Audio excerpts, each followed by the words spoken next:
bleu et du bleu et encore du bleu. waaw du ton sur ton. Ton sur ton. voilà c'est ça. C'est grave Pierre. maa ngi lay nuyu bu baax a baax. maa ngi lay fay bu baax di nuyu ñu nekk ci plateau bi yëpp ak sunu invité di Mouhamadou Fadel Koné. bokk ci collectif des candidats di spoliés. donc mu bokk itam ci candidat donc ñi nga xam ne seen fichier dañu ko jugé inexploitable. ci conseil constitutionnel donc mu nekk suñu gan tey ñu war a waxtaane rek seen recours yi nga xam ni conseil constitutionnel finalement daf leen rejeté ak perspective si xeex bu ñoom bi ñu fas yéene xeex pour ñu rétablir leen dans leurs droits. mu ngi noonu Mouhamed Fadel Koné sax moom mooy ganu Pierre-Edouard Faye je pense que def nañu présentation yi d'abord d'ailleurs monsieur Koné ñu ngi lay nuyu bu baax a baax di la dalal ci Walf FM ak Walf TV. maa ngi leen di fay di leen di nuyu aussi di nuyu mbokk Sénégal yi nga xam ne ñoom ñu seetaan fii biir Sénégal ak ci bitim réew également maa ngi leen sant di leen gërëm également ci invitation. waaw Mouhamadou Fadel Koné ci wàllum profession yow ingénieur nga en génie civil nga nekk mouvement national Access di acteur du civisme et de la citoyenneté pour l'émergence du Sénégal nga bokk ci F24 nekk membre fondateur donc bokk aussi si ACFI mooy ni ñu ko waxee yéen ñi nga xam ne seen fichier dañ ko jugé inexploitable nga bokk itam si ñeent fukk ak benn candidat yi nga xam ni da ngeen jàpp ni dañ leen spolier de vos parrainages mooy daal dañu ko li nga xam ne mooy conseil constitutionnel daf koo jël aaki moo ko wala boog def koon ci naka sudul noonu finalement seen recours yi ñu rejeté déposé wu ngeen ay recours une vingtaine finalement lépp ñu rejeté ko loolu ban réaction nga si am déjà.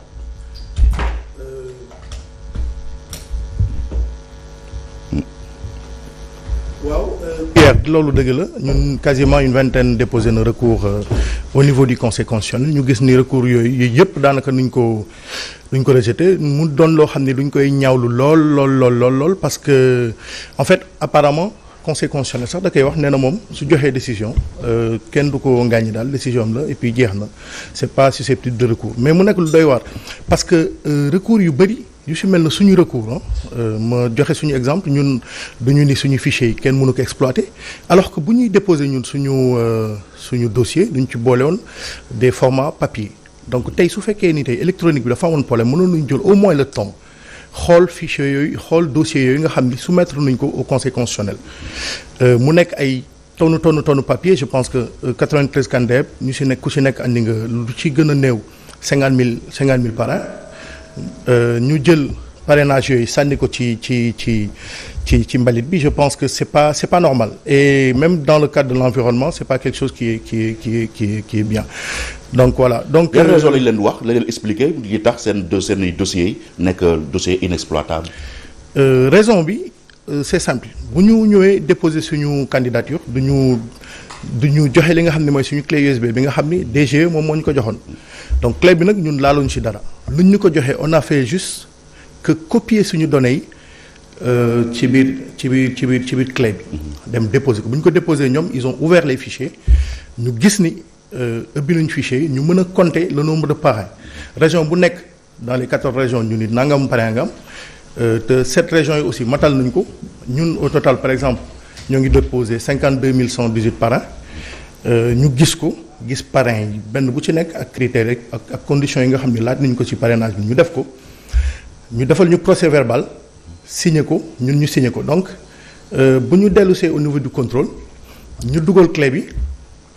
commencé di ubbi fichier benn par benn di ko jéem a transformer de Excel vers CSV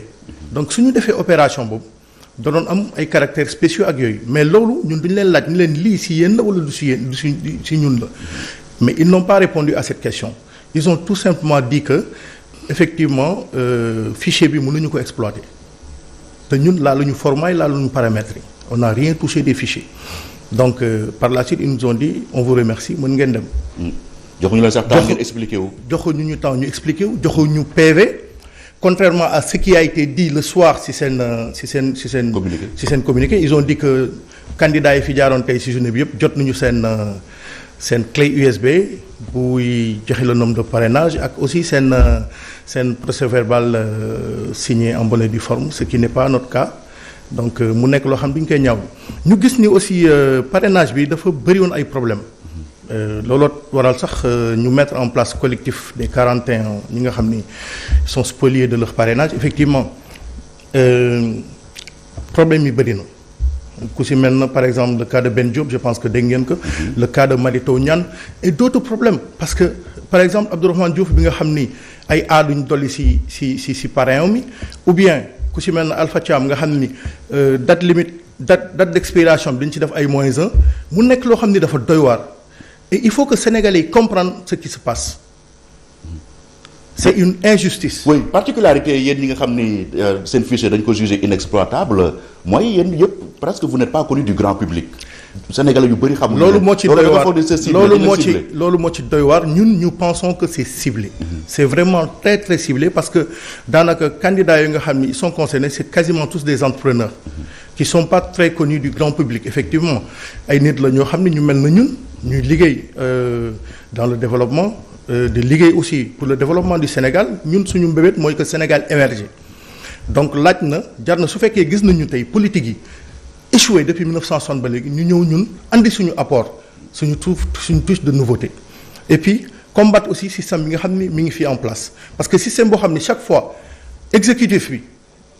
mi ngi loxoom ci biir justice bi mi ngi loxoom ci yeneen pàcc yi donc dafa doon loo xam ne ñun duñ ko ñaawlu moo tax ñu dugg ci politique bi pour andi un changement te loolu moom moo war donc à chaque chose aussi am na commencement parce que effectivement ñun accès demoon nañ ci li nga xam ne mooy législative yi ñu recalé ñu woon pour parrainage tey jàngat nañu. ci présidentielle bi ñu recalé problème bi du yéen à tort non pour ñun du ñun parce que au moins ils pouvaient prendre le temps parce que dañu di traitement ils devaient prendre le temps de traiter notre parrainage parce que législative yi tey suñu seetloo. amul woon transformation de fichier en CSV dañu doon jël fichier Excel bi directement chargé que contrôler ce parrainage mais pourquoi ñu andi coppite boobu c'est parce que y a anguille sous roche ils ont essayé de trouver un moyen de nous recaler c'est comme d'ailleurs les autres aussi ay ñëw Mimi Touré ñun ñu recaler ci loo xam ne tegul ci lenn loolu il faut qu'on le dénonce tegul ci lenn parce que tey nga andi sa parrainage ñu gis ko xool ko defal la procès verbal ni Saint-Louis am nga plus de 10 000 parrains et puis après au niveau du traitement ñu ni non parrainage boobu nekku fi donc y a un problème. léegi recours yi ngeen defoon est-ce que defu leen ko woon nii rek pour la forme parce que en réalité c'était sans conviction parce que xam nañu souvent conseil constitutionnel recours fan la fay mujjee. defuñu ko pour la forme les recours tous les recours yu ñu def c'est des recours justifiés. da nga si amul ngeen si yaakaar. mais bien sûr pourquoi pas nous duñu yaakaaroon ni on devait rétablir dans notre droit parce que munoo dafa am rupture d'égalité en fait tey munoo ñëw ñii nga contrôler la ñii tu cherches pas de moyens pour les contrôler ça c'est pas normal te incha allah xeex bi du yam fi d'ailleurs dernièrement dem nañu seeti les ambassadeurs de l'Union européenne. loolu du problème aussi yëgal leen. loolu invite à l'ingérence la yéen taxaw ni Sénégal waa pays bu liberté la bu indépendant bu souverain et tout problème am ngeen dem di bëgg tubaab yi ñëw bëgg. non mais li tax dans le processus électoral loolu aussi ça pose problème. li tax ñu dem foofu c'est parce que effectivement ñoom ñoo financé révision fichier bi c'était loolu pour yëgal leen ni leen seen impôt yi ngeen dajale ci seen réew yi moom lu ñu xoolaatee processus bi ak fichier bi mais. dugal ngeen foo xam ni jaarul yoon et puis. processus bi fu mu toll nii Union européenne lu mu si mënati. non mais juste yëgal leen. wax leen parce que lii di xeeñ baaxul dëkk yu nekk Afrique yëpp yu am problème tey si lii la jóge te Sénégal yaakaar naa ni daaw ñu fi seetlu ay xuloo avant les élections daawul bëri comme nii mu bëri. nii am quand même. non pas comme forme bi pas comme forme bi oui. forme bi parce que là on va vers une sélection présidentielle pas une élection parce que mënoo nii duñu leen bàyyi ñu jàll nii duñu leen bàyyi ñu jàll effectivement je pense que même soo seetloo première phase bu ñu koy def ci contrôle bi c'était très sévère mais xoolal deuxième phase bi ils ont fait passer des gens ñëpp la jaaxal ñii fan nañu jógee ba mun a régulariser autant de parrains alors que premier tour bi amuñu ko woon xam nga loolu ça pose problème. peut-être ñoom dañoo liggéey rek. non mais liggéey comment ils ont fait un travail de terrain. liggéey comment en 2 jours est-ce que tu peux sortir plusieurs milliers de parrains alors que tu avais combien 2 mois et demi. lan ngeen soupçonné. mais parce que c'est une sélection. c'est une sélection kooku moom xoolal amul demal ma ñëw c'est une sélection qu'ils ont organisée ñi nga xam ne moom la ñu bëggoon ñu dem. nekk mën nañu das fanaana. suñu fanaana. ñi nga xam ne ils avaient juste besoin de 44 minutes aux élections mën nañoo collecter yu bëri quand même en Fadel. pardon mën nañu collecter lu bëri das fanaanal teg. moo tax donc lu bëri teg. non je ne pense pas mënul nekk. parce que ñun xam nañu lu nekk ci parrainage bi. ñun par exemple on a travaillé avant parce que on faisait le tour du Sénégal on a beaucoup d'associations beaucoup de groupements de femmes beaucoup de mouvements yoo xam ne ñoo ngi doon liggéey ak ñoom. xam nañ difficulté yi nekk ci parrainage déjà collecte bi rek problème la waxuma la ak saisie bi xoolal saisie bi ñun par exemple on avait mis une équipe presque d'une trentaine de jeunes yu doon def saisie matin et soir te terewul on a eu des difficultés pour récolter tous nos parrains. donc en 48 heures. ñoom seen c'est impossible mënuñu ko combler. c'est impossible même su fekkee tu avais un stock mënoo régulariser autant de parrains mënul nekk. alors que de l'autre côté ñu gis ku ci mel ne Bougane Gueye Bougane c'est quelqu'un qui a travaillé Sénégal yëpp xam nañu ko mais tey xoolal lu ñu ko def donc mu nekk loo xam ni dafa doy waar voilà. léegi justement est-ce que candidat yi nekk ci opposition bi yi ñu validé ñoom partagé duñu seen combat parce que on a l'impression que yéen ñi ñu spolier rek yéen fi nekk di xataraay. non c'est pas le cas ñoom dañoo toog seen côté rek. c'est pas le cas parce que ils sont peinards. c'est pas le cas aujourd'hui yaakaar naa gis nga ku ci mel ne Aly Ngouille Ndiaye tey mi ngi ci biir collectif bi ku ci mel ne Mame Boye Diao ku ci mel ne Boun Abdallah Dionne ku ci mel ne Déthié Fall ñoom ñëpp ñoo ngi ci biir collectif bi et pourtant c'est des candidats yu jaar mais c'est que duñu comprendre ni combat bi c'est un combat de l'opposition tey su fekkee ni taxaw ñu xeex dina doon loo xam ne dinañu rattraper après au niveau des élections parce que effectivement pour sàcc élection 6 jours élection c'est compliqué mais sàcc bi avant lay doon. ah on dit que Sénégal kenn mënut a fi sàcc élection. mais si aujourd'hui on n'a pas une bonne visibilité sur le fichier effectivement mën nañu sàcc élection bi. c'est le cas et c'est le combat. c'est le cas qu'on est en train de mener. absolument pour que fichier électoral bi tey kenn xamul fan la fichier bi nekk kenn moo yor le bon fichier. effectivement kenn xamul si dara. loolu war a doon tamit seen combat mais yéen dafa mel ni vous avez abandonné la proie pour l'ombre. non pas du tout en fait le combat c'est encore une fois le fichier électoral il faudrait que ñu xam fichier bi lan moo ci nekk parce que dégg nga ni Mimi Touré mi ngi koy wax ni ils ont utilisé le fichier de 2017 effectivement parce que kenn xamul aujourd'hui F24 bu ñuy def combat ñun ñoo ngi doon demander à avoir les codes sources mais kenn mësu ñoo faale. Sénat moom nee na sax yoragul fichier bi moom far. mais c'est un scandale par exemple Sénat qui dit fii processus du toll ñun fichier bi ñu yor c'est pas mis à jour c'est un scandale donc scandale boobu lu ñu bañ tey mu yóbbuñu ci élection boo xam ni du inclusive du transparente et après bu andil ñu ay problèmes ëllëg donc loolu il faudrait que sénégalais yi comprendre li nekk di am contrairement à ce que les gens sont en train de dire. mais combat boobu amati na sens dès l'instant que joxe nañu liste définitive bu candidats yi est-ce que tey li gënoon mooy ngeen remobiliser wu waat xool candidat bi ngeen di jàppale ngeen dem élection benn. combat bi am na sens ça a toujours son sens mais effectivement aussi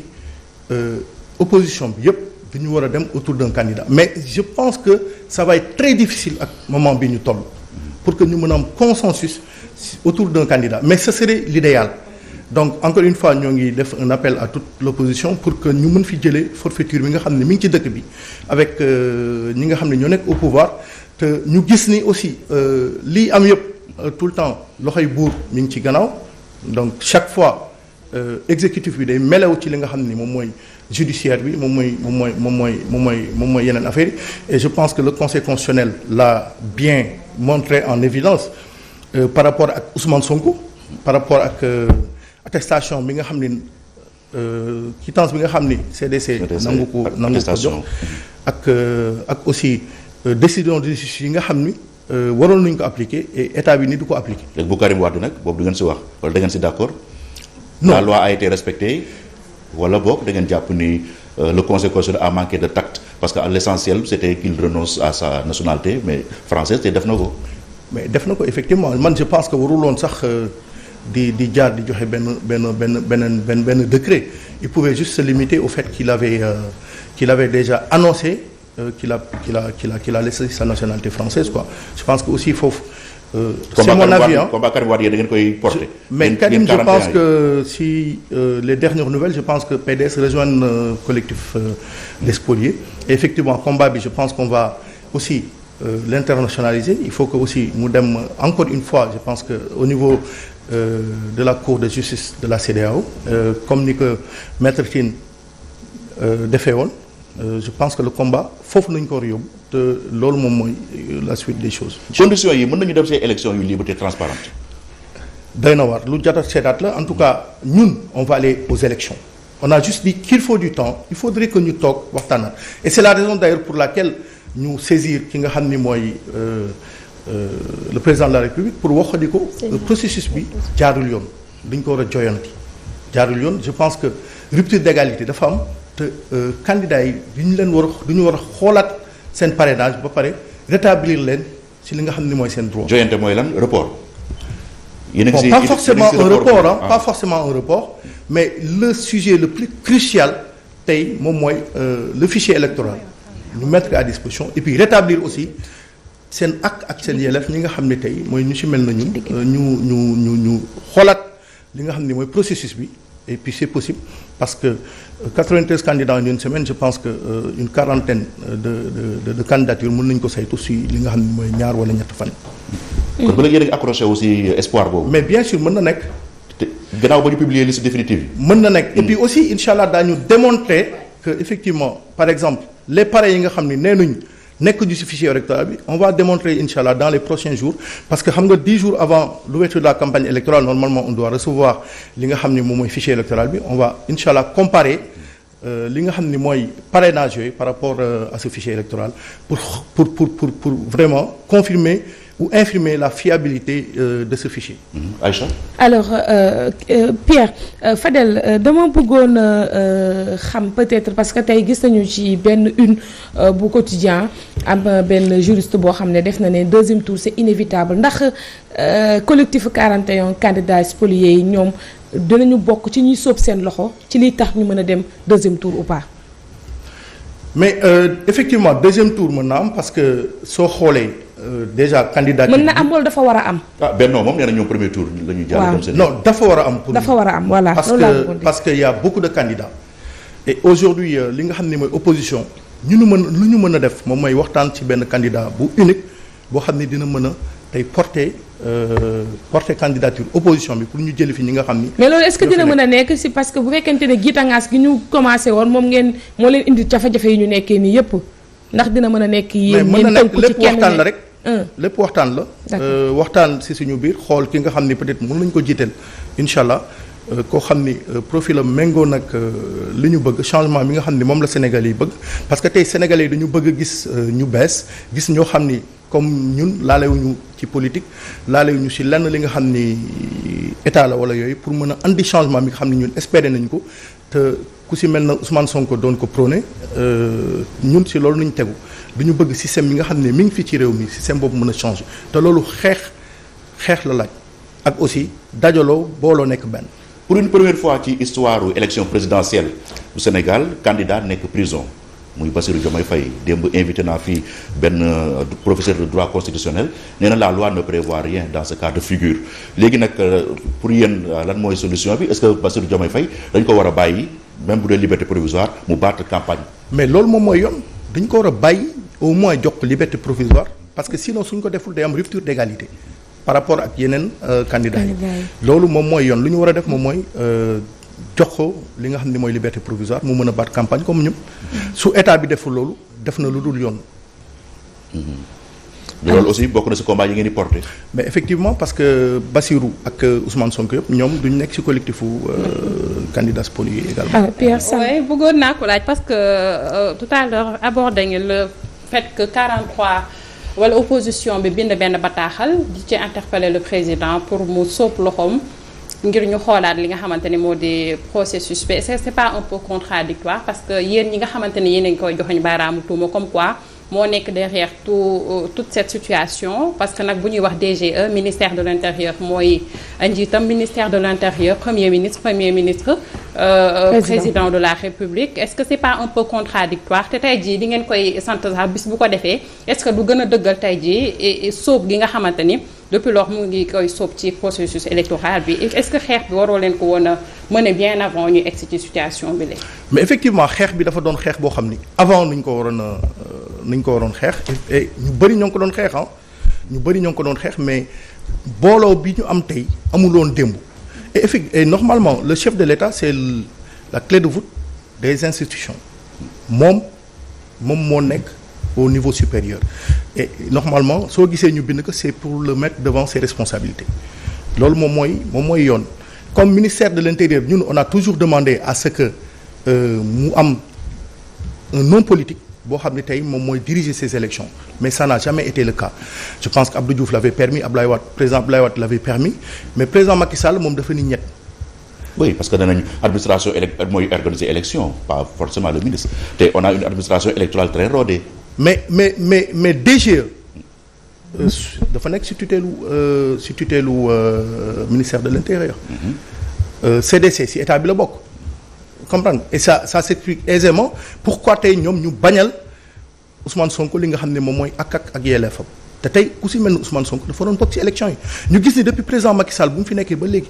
ki nga xam ne tey moom la Sénégalais amoon yaakaar pour fal ko mu dal Khalifa Sall mu dal Karim Wade tey Ousmane Sonko loolu dafa doon loo xam ne dafa war a jeex ci dëkk bi warul doxee noonu parce que mënuñu jël dëkk boo xam ne day doxee bopp le Sénégal a besoin de vivre un changement de paradigme te incha allah daan ci yegg si je pense que on va s'unir c'est ça les prochaines étapes pour mën a xeex li nga xam ne moom mooy forfaiture bi ak jaay doole bi nga xam ne mi ngi ci dëkk bi. léegi ba fan ngeen nam egg ci seen xeex bi. mais continuer le combat avec les prochaines étapes non peut-être fii du ma déballer fii li nga xam ne moom mooy les next steps mais les next steps moom mooy peut-être saisine de la CEDEAO et puis après continuer le combat de la communication incha allah wax ak sénégalais yi ñu gën a comprendre ce qui se passe et les enjeux te ñun lu ñu bëgg moom mooy jàmmi réew mi soo gisee ñuy dénoncer forfaiture bi ak injustice bi c'est pour que Sénégal am jàmm ëllëg parce que mënuñu nekk déjà élection ñëwagul sax di xiiroo ni gaayaw après élection bi c'est la porte ouverte à tout. Sénégalais yi sentir nga ni comprendre nañu enjeu yi est-ce que approprié wu nañu seen combat. mais on va continuer à le faire on a l'impression combat bi on va continuer à le faire non seetaanuñu les Sénégalais sont bien informés on va continuer à le faire on va continuer à se battre on va continuer à expliquer aux Sénégalais ce qui se passe et effectivement c'est une bonne cause parce que le fait que tey ñuy am accès ci données jàmbur yi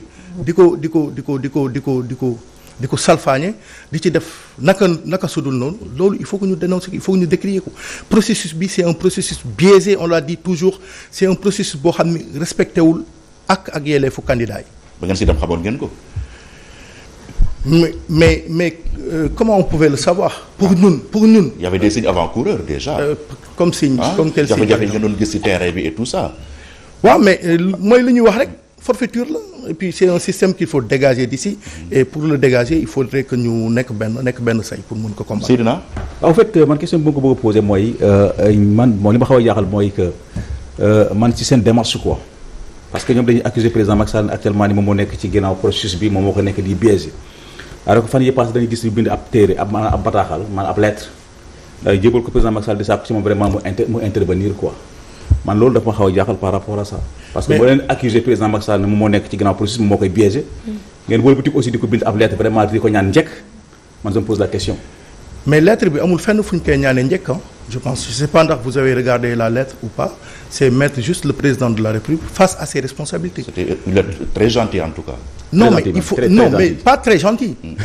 mais c'est pour lui expliquer la situation et moom xam na ko. parce que nous pensons que moom moo nekk derrière ça il faudrait que ñu mettre devant ses responsabilités. am na ñuy prôné waat ne dañ defar dialogue est-ce que yéen pare ngeen ci conditions yi dem dialogue. waaw mais dialogue. waxtaan xam nga dialogue yi loolu mooy son cheval de bataille. ñu defaat dialogue avant élection yi. xam nga dialogue du wees parce que tey dialogue bi résultat bu ñu ciy bëgg moom mooy jàmm am ñu bañ a dem dans des situation yoo xam ne dafa compliqué situation yu mel na yi taal yeneen réew ñi yàlla nañu ci yàlla musal donc moo tax il faudrait que ñu waxtaan xoolaat naka la ñuy joyante processus bi naka la ñuy andi les correctifs et naka la ñu mën a dem à des élections apaisées inclusives et transparentes. waaw Aïcha. oui xanaa waxtu bi ñu cëraloon jeex na. oui exactement. ñu gërëm suñu invité bu baax. mais peut-être aussi mën nañu ko soroxal benn ba dem baam bi dem ñëwagul. oui parce que actuellement nii moom dama gis ne ne actuellement ñoom suñu collectif d'abord dafa am coow parce que seen collectif les 41 candidats spoliés parce que gis nañ fi actuellement gars yi tudd fii turu benn candidat ci lettre maanaam ci lettre boobu nga xam ne moom la ñu bind ma en l'occurrence Ousmane Sonko mu def déclaration wax na ne moom li ngeen bind moom engagé wu ko. en même temps aussi kon c'est-à-dire que yéen man je ne comprends pas naka ngeen mën a def ab lettre def ci ay signataires def ci waa parti passé comme que signé nañu alors que ñoom en vérité signé wuñu quoi. mais kan moom bon ñoom suñu waxee loolu peut-être ça les engage mais je sais que man en tout cas je faisais partie de la délégation bi demoon c'était les ambassadeurs de l'Union européenne je pense que foofu nañu bataaxal boobu foofu nañu ko circuler et foofu nañu signé te ki nga xam ne moom mooy Sarré mi ngi foon moom moo représenté woon Bassirou Diomaye Faye et Ousmane Sonko signé na wala signé wul man